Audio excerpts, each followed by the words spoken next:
Olá, hoje nós finalizamos o capítulo 7 do livro de Mateus.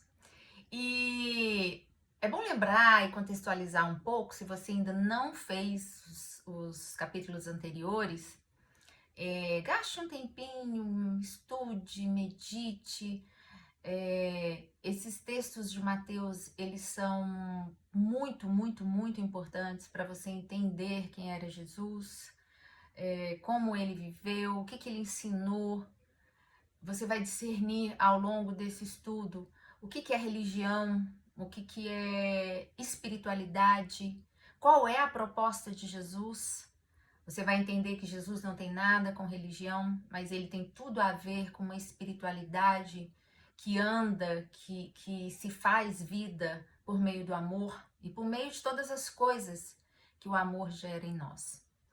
E no capítulo 7 a gente finaliza hoje, pelo menos essa é a minha intenção, não sei se eu vou conseguir, mas a gente finaliza hoje com um texto muito simples, né, mas carregado de muita profundidade. E esses últimos versículos do capítulo 7 que a gente vai falar hoje, do 24 ao 28, ele, ele é um resumo, né, de tudo aquilo que Jesus está nos ensinando. Jesus finaliza aqui o que a gente chama do Sermão do Monte, ou as Bem-aventuranças, né? Então, todas essas falas, a partir do capítulo 5, elas são falas exclusivas de Jesus. É Jesus reunindo o seu povo ali, e pessoas simples, pessoas humildes, mas que já estavam ouvindo acerca de quem era esse homem que andava ali na Galiléia dos gentios, que não era uma região, que não era uma religião, uma região exclusivamente judaica, mas era uma região que você tinha ali uma influência romana, uma influência grega. Então você tinha inúmeras religiões, muitos dialetos naquela área. Então chega esse homem e vai revolucionando o modo de viver daquelas pessoas. Por quê? Porque ele vai curando. É, quem não via passa a ver, quem não andava passa a andar. E o mais importante de tudo não é isso, é que ele vai despertando o coração, inquietando, constrangendo o interior dessas pessoas, e elas vão querendo saber quem é esse homem, né, que está passando no meio de nós. Ele não anda com roupas destacadas, ele não fala, ele não tem um vernáculo surpreendente, é um vernáculo simples, mas ele vai caminhando e vai sendo como ele mesmo nos recomendou a ser, né? O sal que vai temperando e que, na medida em que tempera, também vai se desfazendo, né? E vai ficando invisível no meio do povo. Então, aqui no capítulo 7 a gente finaliza, né, esse Sermão do Monte, mas claro que a gente vai ficar por aqui, continuando até o final de Mateus, pelo menos essa é a minha proposta, se assim ele nos permitir. Bom, conquanto seja uma palavra muito simples no capítulo 7, ela é de uma profundidade absurda. Como é, né, toda palavra que sai da boca do nosso Jesus? É uma palavra que tem que mexer nas minhas entranhas a ponto de me mobilizar a refletir e a ter uma vida diferente. As palavras de Jesus, elas têm esse dom de mover, de nos fazer refletir sobre os princípios que nós estamos escolhendo para viver. E questioná-los, até que ponto as minhas verdades devem ser absolutas, até que ponto aquelas verdades que eu escolhi para viver têm, de fato, me mobilizar a ponto de eu defendê-las, né, como princípios de vida. É isso que Jesus está sempre, todo tempo, ele está questionando a nossa caminhada. E aqui, nos versículos 24, ele vai dar o exemplo de uma casa, né? Então, conquanto a sua palavra seja profunda, ele pega a metáfora, um exemplo da construção de uma casa e vai dizer assim o seguinte pra gente: portanto, quer dizer, depois de tudo isso que eu falei, né? Pense no seguinte: todo aquele que ouve as minhas palavras, ouve. Todo aquele que ouve, mas no sentido de ter conhecimento, e as pratica, é semelhante ao homem prudente que edificou a sua casa sobre a rocha. Desceu a chuva, transbordaram os rios, sopraram os ventos e deram contra aquela casa. Contudo, ela não caiu, porque estava edificada sobre a rocha. né? Mas aí ele faz uma comparação. No entanto, aquele que ouve e não as cumpre, aquele que ouve e fala, legal, bacana, mas não dá para viver, esse aí ele vai dizer que é comparado ao homem insensato, né? Que edificou a casa sobre a rocha, bateram os ventos, sopraram, etc, etc, etc, e a casa caiu. E foi grande a sua queda, né?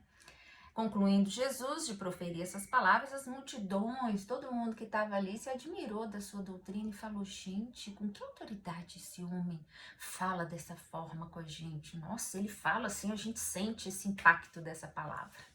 E aí a gente finaliza. Olha que legal essa palavra, interessantíssima, né? Então ele fala, olha, todo aquele que ouve e pratica é semelhante ao homem prudente. Ouve e pratica. Porque para Jesus não há uma dissonância entre ouvir e praticar. Eu tenho que ouvir, eu tenho que conhecer.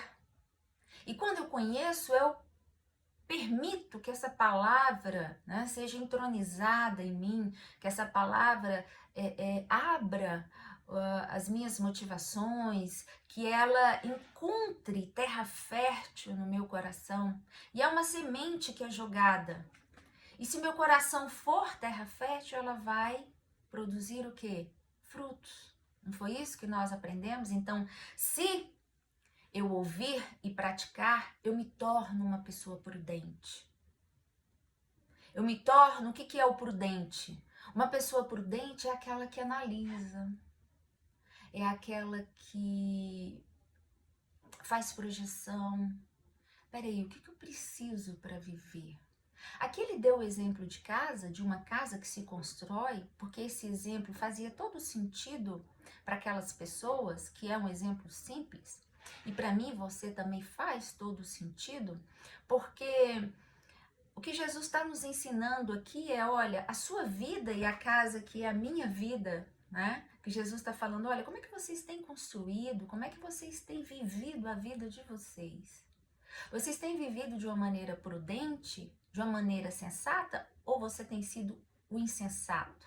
O insensato é aquele sem juízo de valor. É aquele que não carrega a bem-aventurança da vida, né? E como que a gente é sensato ou insensato? E como que a gente é o prudente ou o imprudente? Existe fórmula? Não, não existe, obviamente, fórmula, mas existe princípios. E o princípio de Jesus é amor.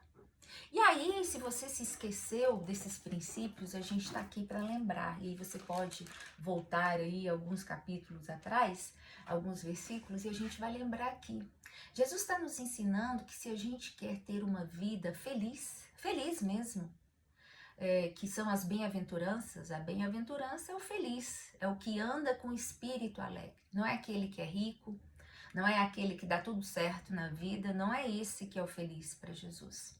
O feliz, o homem que carrega, né, essa determinação dentro de si, Jesus vai dizer, é o homem piedoso, é o homem misericordioso.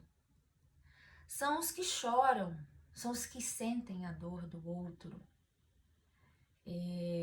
Bem-aventurados ou felizes são aqueles que se tornam pontes, que não carregam o ódio como força motora da vida, né? Mas são aquelas pessoas que estão o tempo todo procurando a paz, como Paulo vai dizer, olha, há que depender de vocês, tenham paz com todos.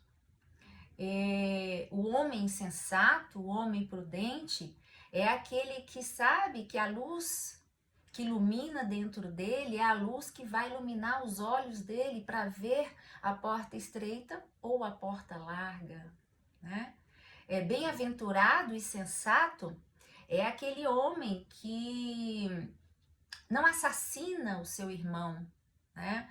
Aquele homem que não assassina nas palavras, que não assassina nos pensamentos, que é o que ele vai dizer, olha, se antes, né, você adulterava, se antes adultério na lei de Moisés era apenas aquele que se deitava com a outra, hoje adultério também é quem pensa, Né? Então, o bem-aventurado é aquele que guarda os seus pensamentos, né? Que coloca-os diante da luz e fala: Senhor, tem misericórdia de mim, me ensina a buscar bons pensamentos, me ensina a buscar o caminho da paz, a construir esse caminho.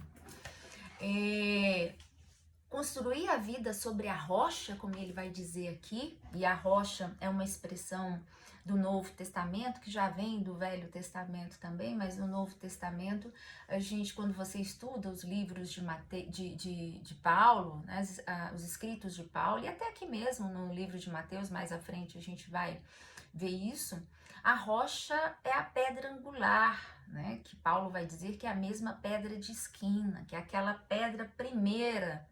É um termo que se faz referência a uma pedra primeira na construção de uma edificação. E Jesus é chamado a pedra angular.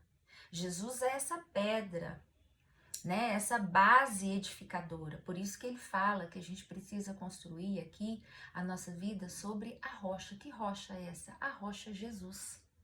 Né, todas as suas condutas. Então, esse homem prudente, né, esse homem que ele não vai olhar para a vida dele e vai falar: meu Deus, o que eu fiz da minha vida? Porque ventos e tempestades a todo momento batem na nossa porta. Toda má notícia bate na porta de todos. As tempestades estão aí para derrubar a gente todo dia. Uma notícia inesperada, um acidente inesperado, é uma doença que aparece. Coisas que às vezes a gente nem busca, a gente nem tá pensando, né? Mas a gente nem plantou essa semente, mas a própria vida, ela tem os seus reveses. A própria vida vai nos apresentando, né? E aqui Jesus está falando, olha, para a gente superar esses reveses, para a gente suportar a má notícia, para a gente suportar o vento, a tragédia, quando ela chega na nossa vida, a gente precisa estar na rocha. A gente precisa ter, né, esses comportamentos de não fazer o mal a quem nos faz mal, a não responder à vida no olho por olho. A gente tem que entender e ser aquele que vai salgando como ele estava salgando a vida das pessoas, vai iluminando. É assim, é fazendo a vida acontecer para o bem que a gente vai se fortalecendo. E a fé vai sendo construída dentro da gente. Ser um homem, ser uma mulher sensata, prudente, é fruto de todas esse ser, viver, sentir, pensar de Deus em nós. Não é um milagre no sentido de que faça fé, e a fé, eu sou uma mulher de fé, ou eu sou um homem de fé. Não é assim. Ela é construída, ela é caminhando, é gastando, é colocando o pé no chão da terra, indo construir a vida dia após dia. É assim que a gente vai se tornando prudente, é assim que a gente vai se tornando homens e mulheres sábios, cheios de fé e de esperança. Ninguém se fortalece na vida só à base de Netflix, né, minha gente? Mudando lá os canais. Ninguém. A gente precisa desse vento que bate na pele, né, dessas notícias que nos chegam, e a gente vai usando essa fé que dia de sol e dia nublado, né, a gente tá ali caminhando e ela vai fortalecendo a nossa caminhada, porque a gente vai deixando o amor colocando, né, pedra sobre pedra nesse edifício do meu ser. A receita existe: andar em amor. Andar em amor. E caminhando com todas essas palavras de bem-aventuranças que Jesus nos ensina. Essa é a receita do homem prudente.